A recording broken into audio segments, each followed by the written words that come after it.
नमस्कार, आप देख रहे हैं मिरर मीडिया और इस वक्त हम मौजूद हैं शहर के श्रमिक चौक के पास। और आपको बता दें कि एक लंबे समय के इंतजार के बाद अब गया पुल अंडरपास का कार्य जो है वो आपको शुरू होता हुआ नजर आ रहा होगा। और आपको बता दें कि विगत रविवार को ही ये जो बैरिकेडिंग का कार्य है वो आपको होता हुआ नजर आ रहा होगा, यानी कि रविवार से ही यहाँ पर बैरिकेडिंग का कार्य जो है वो शुरू हो गया था। लेकिन शीला कंस्ट्रक्शन की ओर से जो मशीन है वो नहीं आई थी, इसके कारण कार्य में जो डिले है वो देखने को मिल रहा था।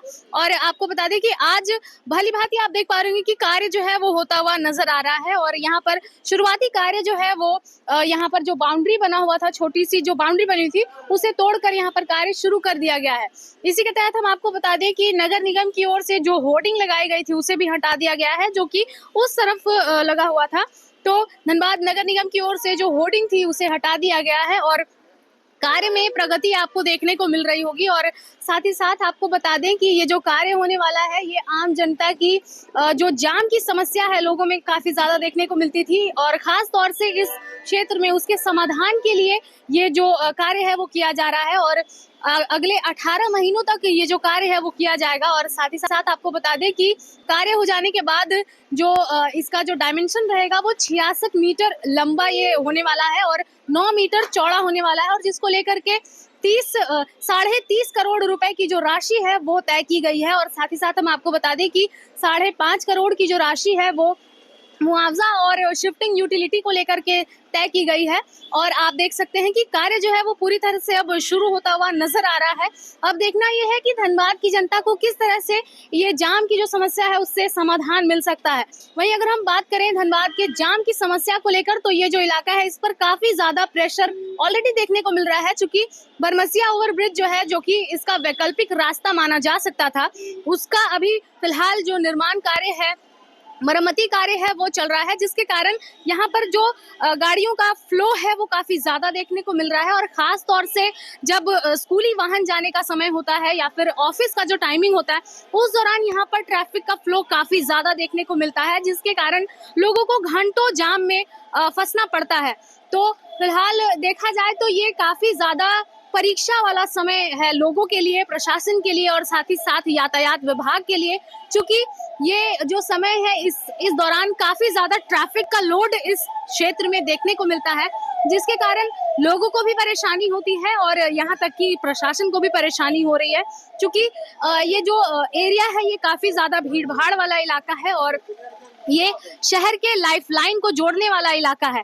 तो कुल मिलाकर देखा जाए तो लोगों को काफी ज्यादा परेशानी हो रही है। और अभी आप देख सकते हैं कि टिन के माध्यम से ये जो पूरा क्षेत्र है जहां पर कार्य होना है इसकी घेराबंदी कर दी गई है और यहाँ बैरिकेड लगा दिया गया है।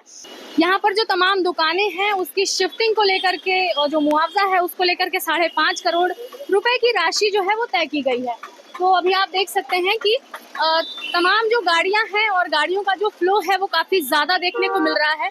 तो ये कहीं ना कहीं एक तरह से हम कह सकते हैं कि लोग जो है इससे काफी ज्यादा परेशान नजर आ रहे हैं।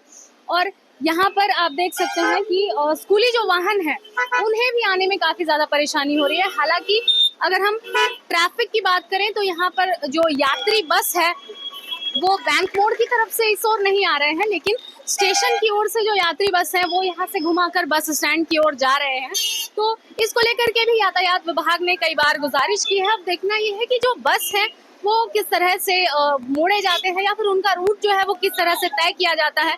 हालांकि स्कूली वाहन जो है और स्कूली बस जो है उनके आने जाने में अभी कोई परहेज नहीं किया गया है, कोई किसी तरह का प्रतिबंध नहीं लगाया गया है। लेकिन कहीं ना कहीं भारी वाहनों के कारण जो है लोगों को परेशानियों का सामना करना पड़ सकता है, क्योंकि ये इलाका काफी व्यस्ततम इलाकों में से एक माना जाता है और आम दिनों में भी यहाँ काफी ज्यादा भीड़ देखने को मिलती है। तो हम इसी के साथ कुछ लोगों से भी जुड़ेंगे और जानने का प्रयास करेंगे कि किस तरह से रोज उनका आवागमन जो है वो हो रहा है और क्या कुछ परेशानियों का सामना उन्हें करना पड़ रहा है। तो इसको जाम तो बहुत ज्यादा हुआ है, ऐसा नहीं कि नहीं सब बन रहा तो फायदे के लिए बन रहा है, ऐसा कुछ नहीं कि खराब बन रहा है कि टाइम लगेगा। तो ये बहुत पहले से ही बना दिया गया है कि जिससे प्लस पॉइंट वो वाला भी पुल बंद है ना, उधर बहुत ज्यादा करके जाम लग रहा है। ठीक है, और क्या बता सकते हैं इसके बारे में? इस एरिया से आप कितने टाइम गुजरते हैं, कितने बार गुजरते हैं? मैं एक टाइम आने और जाने का, यही मेरा दुकान है। और सबसे ज्यादा भीड़ किस टाइम होती है यहाँ? सुबह और शाम को 6 बजे के बाद पूरी भीड़ होती है और सुबह आप 8 बजे से लेकर 10 बजे तक के अंदर में पूरी भीड़ होती है। समझे। कहाँ के हैं आप? हम तो यहीं भुल्ली की तरफ से रहने वाले। ना होता होगा तो उसके ऊपर क्या कहना चाहेंगे? उसके ऊपर जैसे कि उससे पहले तो जो रिकंस्ट्रक्शन हो रहा है तो उसको पहले ही करना चाहिए था, या मतलब दूसरा रूट बना देना चाहिए था। वो भी नहीं है, एक ही रूट से ट्रैवल कर रहा है सब, और इतना जाम लग जा रहा है। लाइक हम लोग को पहले 1 घंटा लगता था, चलिए अब 2 घंटा लगता है। मिनिमम तो मिनिमम लग ही जाता है 40 to 45 मिनट्स। घर से एक्स्ट्रा टाइम लेकर के निकलना पड़ता है, कॉलेज जाना रहता है तो लेट हो जाता है। कहाँ से हैं आप लोग? हम लोग यहाँ बटर से। हाँ, आप भी बताइए क्या कुछ परेशानी आ रही है कंस्ट्रक्शन वर्क जो हो रहा है इसको लेकर के? कम्युनिकेशन का दिक्कत हो रहा है, बस कम्युनिकेशन का बहुत दिक्कत हो रहा है। टाइम ज़्यादा लग रहा है, टाइम कंज्यूमिंग हो गया है। क्या क्या गुजारिश करना चाहेंगे प्रशासन से? क्या कुछ होना चाहिए आप लोगों को? काम को जल्द से जल्द कर दिया जाए बिना प्रोक्रेस्टिनेट किए। कहाँ से हैं आप? यही बर्टार एरिया, सूर्य विहार कॉलोनी। बिल्कुल, जैसा कि आपने सुना, लोगों का यही कहना है कि आमतौर से इस दौरान जो है ये लोगों की जो ट्रैवलिंग की जो अवधि है वो ज़्यादा होती जा रही है, और जिसको लेकर के लोग घर से ही एक्स्ट्रा टाइम लेकर निकल रहे हैं।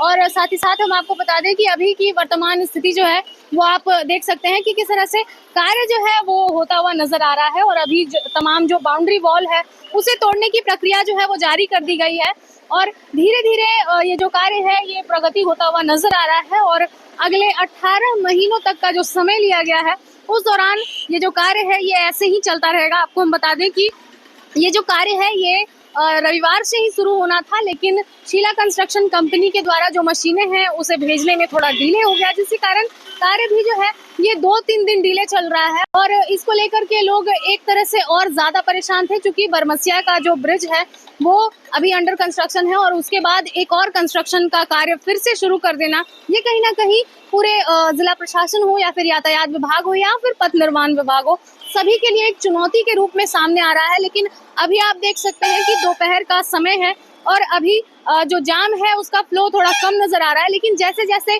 शाम ढलती है ये जाम का जो समय है ये काफी ज्यादा नजर आता है।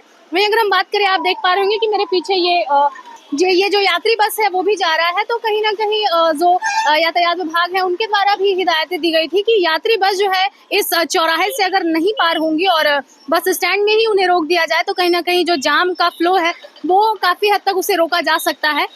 तो इसको लेकर के फिलहाल अभी बातें चल रही है। अब देखना ये है कि आने वाले दिनों में क्या कुछ होता है। अगले 18 महीनों तक पूरे धनबाद वासियों को ऐसे ही सैक्रिफाइस करना होगा, और थोड़ी बहुत जाम की जो समस्या है वो देखने को मिल सकती है। तो इसके लिए आप पहले ही मेंटली प्रिपेयर हो जाएं, और इसको लेकर के आगे यातायात विभाग क्या कुछ करते हैं उसकी जानकारी हम आपको यूं ही देते रहेंगे। तब तक के लिए देखते रहें मिरर मीडिया। सहयोगी संजय के साथ प्रिया पांडे।